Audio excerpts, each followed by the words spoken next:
Hello students, आज हम class 9 का चैप्टर 2 पॉलिनोमियल पढ़ेंगे। तो देखिए पॉलिनोमियल क्या होते हैं। It is a chain of term. एक जो टर्म होती है, टर्म की जो चेन है उसी को हम पॉलिनोमियल कहते हैं। तो सबसे पहले हमें ये पता होना चाहिए कि टर्म्स क्या होती हैं। तो देखो टर्म्स क्या होती है हमारे, हमने लिखे टर्म्स। अब देखो जैसे मैंने लिखा 7y, ये मैंने कुछ लिखा। अब यहाँ पर 7 और y प्रोडक्ट में है। यहाँ पर जो 7 है हमारा, ठीक है, इस 7 को हम क्या बोलेंगे, नंबर पार्ट ऑफ कोफिशिएंट। क्या बोलते हैं हम इसको, नंबर पार्ट ऑफ कोफिशिएंट, ठीक है। और जो ये हमारा y है ना, इसको हम क्या बोलेंगे, वेरिएबल। देखो तो जब y है, y को वेरिएबल बोलेंगे और 7 को क्या बोलेंगे, नंबर पार्ट ऑफ कोफिशिएंट। यानी जो इस वेरिएबल है ना, वेरिएबल का कोफिशिएंट क्या है, 7 है। जैसे अगर मैं पूछूं कि आपसे कि y वेरिएबल का कोफिशिएंट क्या है, तो हम क्या बोलेंगे, 7 है। अब देखो जैसे मैंने लिखा 7y, अब यहाँ पर y की वैल्यू को अलग अलग पुट करेंगे। जैसे मैंने y की वैल्यू 1 पुट करी तो कितना आ जाएगा मेरा, 7। y की वैल्यू अगर 2 पुट करूँगी तो 14, y की वैल्यू अगर 3 पुट करूँगी तो 21। तो इस तरह से हमारी क्या हो जाएगी, 7y, यानी कोई कांस्टेंट नहीं है, इसकी वैल्यू चेंज होती जाएगी। और वो सब अलग अलग क्यों आ रही है, क्योंकि हम यहाँ पे y की वैल्यू अलग अलग रखते जा रहे हैं। तो इसीलिए हम क्या बोलते हैं, इन दोनों को मिला के ये एक हमारी क्या कहलाती है, टर्म कहलाती है। तो एक बार वापस से कि ये टर्म है अपनी, और इसके अंदर y हमारा वेरिएबल है। वेरिएबल यानी जिसमें हम वैल्यू पुट करते जाएँ, जिसकी वैल्यू चेंज होती जाती है, इसलिए इसे हम वेरिएबल बोलते हैं। और 7 हमारा यहाँ पे क्या कॉन्स्टेंट है, और इसी को हम क्या बोलेंगे, इसी को हम बोलेंगे number part coefficient, number part of coefficient, यानी इसका y का ये कोफिशिएंट है। देखिए अब हम जो टर्म है, कितने टाइप की टर्म होती है, कि हमारी होती है मोनोमियल। तो मोनोमियल जैसे अपन ने फर्स्ट बोली, मोनोमियल में क्या होता है, जैसे मैंने लिखा 2x, ठीक है। तो यहाँ पे कितनी टर्म है अपनी, 1। तो इसको बोलेंगे हम, यहाँ पे टर्म कितनी मिली हमें, 1 टर्म मिली। तो जो 1 टर्म अगर किसी भी पॉलिनोमियल में है तो उसको बोलते हैं हम मोनोमियल, है ना। यानी 1 टर्म वाले को बोलेंगे हम मोनोमियल। इसी तरह से बाइनोमियल में क्या होता है, जैसे मैंने लिया 4x + 2। अब देखो यहाँ पे एक टर्म ये रही, एक ये कितनी टर्म हो गई, यहाँ पे 2 टर्म हो गई हमारी, ठीक है ना। तो यहाँ पे हमारे 2 टर्म्स हो गई। और जब हमारे पास 2 टर्म्स हो जाती है तो हम इसे क्या बोलते हैं, बाइनोमियल बोलते हैं, ठीक है। सेकेंड पार्ट हो गया। थर्ड पार्ट हमारा क्या है, ट्राइनोमियल। ट्राइनोमियल से आपको समझ में आ रहा होगा कि अब यहाँ पे टर्म कितनी हो जाएंगी, 3 टर्म्स हो जाएंगी। जैसे मैंने लिया 5x² + 2x + 1। तो देखो इसमें कितनी टर्म है, 1 2 3 टर्म से मिलकर बना हुआ है। तो इसलिए हम इसको क्या बोलेंगे, ट्राइनोमियल। कितनी टर्म्स हुई हमारी, 3 टर्म्स हुई। इसी तरह से जब हमारी मोर देन 3 हो जाए, ठीक है, कितनी हो जाए हमारी, मोर देन 3, तो उसको हम क्या बोलेंगे, पॉलिनोमियल बोलेंगे। जैसे अगर मानो मैंने लिखा x⁵ + 4x⁴ + 3x⁵ + 2x² + x + 1, ठीक है। तो अगर आपके पास कोई इक्वेशन ऐसी आ जाती है, इसकी पॉलिनोमियल, इसको हम क्या बोलेंगे, पॉलिनोमियल। क्यों, क्योंकि इसमें जो पावर है वो कितनी है, अपने जो टर्म है अपनी, तो वो टर्म कितनी, इसमें देखो 1 2 3 4 5 6 टर्म हो गई ना। तो कितनी है, 3 से ज़्यादा है। तो इस पूरी इक्वेशन को हम क्या बोलेंगे, पॉलिनोमियल बोलेंगे, ठीक है। तो पॉलिनोमियल क्या होते हैं हमारे, ये होते हैं। देखिए टाइप ऑफ पॉलिनोमियल क्या होता है हमारे, कि देखो कितने टाइप के पॉलिनोमियल होते हैं हमारे। फर्स्ट है लीनियर। लीनियर को हम क्या बोलेंगे, लीनियर पॉलिनोमियल को, कि इसमें क्या होता है हमारी, जैसे मैंने लिखा 4x + 2। तो देखो यहाँ पर जो x की पावर होती है ना, वो 1 होती है। अगर x की पावर 1 है तो इसको हम क्या बोलेंगे, इसको हम बोलेंगे लीनियर पॉलिनोमियल। और इसका अगर जनरल फॉर्म में अगर लिखूँ आपके लिए, तो हम क्या लिखेंगे, ax + b। यहाँ पर a is not equal to 0 होना चाहिए, क्योंकि देखो अगर a 0 हो जाएगा तो ये x पूरा 0 हो जाएगा। तो अगर ये 0 हो जाएगा तो 2 ही बचेगा ना, फिर लीनियर कहाँ हुआ। उसी तरह सेकेंड हमारा क्या होता है, क्वाड्रेटिक पॉलिनोमियल। तो इसमें हम क्या लिखेंगे, इससे एक मैंने एग्जांपल लिया 6x² 4x + 1। अब देखो ये होता है, अब इसमें x की पावर कितनी है 2 है, इसीलिए हम इसको क्या बोलेंगे क्वाड्रेटिक पॉलिनोमियल। यानी आपको क्या समझना है कि जो भी पॉलिनोमियल आपको दे रखा है उसमें जो हाईएस्ट पावर है उसको देखते हैं। तो इसमें हाईएस्ट पावर कितनी है 2 है ना, तो इसलिए इसे हम क्या बोलेंगे क्वाड्रेटिक पॉलिनोमियल। और इसकी जनरल फॉर्म अगर आप लिखना चाहें तो कैसे लिखेंगे, ax² bx + c। यहाँ पर वही condition a is not equal to 0, ये नेसेसरी कंडीशन है।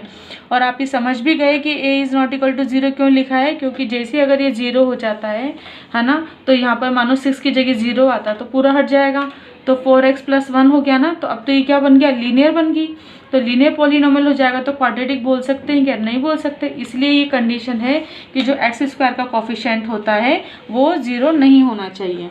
अब इसी तरह से जो क्यूबिक की होती है तो वो क्या होती है, उसमें पावर कितनी आ जाएगी 3 आ जाएगी। जैसे 7x³ + 2x² + 5x + 1। तो देखो इसमें हाईएस्ट पावर कितनी है 3 है, इसीलिए इस पॉलिनोमियल को हम क्या बोलेंगे, इसको हम बोलेंगे क्यूबिक पॉलिनोमियल या क्यूबिक बोल दीजिए। इसकी जनरल फॉर्म अब आप खुद भी लिख सकते हो कि अपन क्या लिखेंगे, ax³ + bx² + cx + d। और वही कंडीशन कि a is not equal to 0। तो इस तरह से आपको ये समझ में आया कि टाइप ऑफ पॉलिनोमियल कितने होते हैं अपने, type of polynomials linear, quadratic और क्यूब। लीनियर में x की पावर 1 होगी, क्वाड्रेटिक में 2 होगी और क्यूब में 3 होगी। देखिए अब हम क्या पढ़ेंगे, डिग्री। तो डिग्री क्या होती है, डिग्री हमारी होती है highest power of the variable in polynomial. यानी आपको कोई भी एक पॉलिनोमियल दे रखा है, उसमें जो हाईएस्ट पावर होगी वही हमारी क्या कहलाएगी, डिग्री। जैसे अपन एक एग्जांपल लेते हैं, मैंने लिया 6x³ + 7x + 2, जैसे ये ले लिया। तो अब देखो इसमें हाईएस्ट पावर क्या दिख रही है आपको, 3 दिख रही है ना। तो इसकी डिग्री की अगर मैं बात करूं कि डिग्री कितनी होगी, तो इसकी डिग्री होगी 3। इसी तरह से अगर मैंने लिख दिया 7x5 + 6x³ + 2x², तो अब देखो ये पॉलिनोमियल है। अब इस पॉलिनोमियल की अगर हम डिग्री पूछें आपसे, तो देखो हाईएस्ट पावर देखेंगे, इसमें 2 है, ये 3 है, ये 5 है। तो हाईएस्ट पावर क्या हो गई 5 हुई ना, तो x की पावर 5 ये हाईएस्ट हुई। तो इसकी डिग्री कितनी हो जाएगी अपनी, इसकी डिग्री हो जाएगी 5। ठीक है, तो डिग्री हमेशा याद रखना कि जो भी हमारा पॉलिनोमियल है उसकी हाईएस्ट पावर होती है, वेरिएबल है हमारा कोई भी, किसी भी पॉलिनोमियल के वेरिएबल की हाईएस्ट पावर को ही हम डिग्री कहते हैं। एक चीज़ हमें और याद रखनी है कि देखो आप कोई भी पॉलिनोमियल है, आप कैसे पता करोगे कि ये पॉलिनोमियल है या नहीं। जैसे मैंने बोल दिया ये पॉलिनोमियल है, ठीक है, लेकिन आपको ये याद होना चाहिए कि कोई भी पॉलिनोमियल आप लिख रहे हो, जैसे मैंने लिखा 2x3 + 5x, मैंने ये लिखा, ठीक है ना, 2 + 1। अब देखो इसमें जो x की पावर है सारी, ठीक है, वो कैसी आ रही है, अपनी होल नंबर आ रही हैं। जैसे एक एग्जांपल और लेते हैं अपन,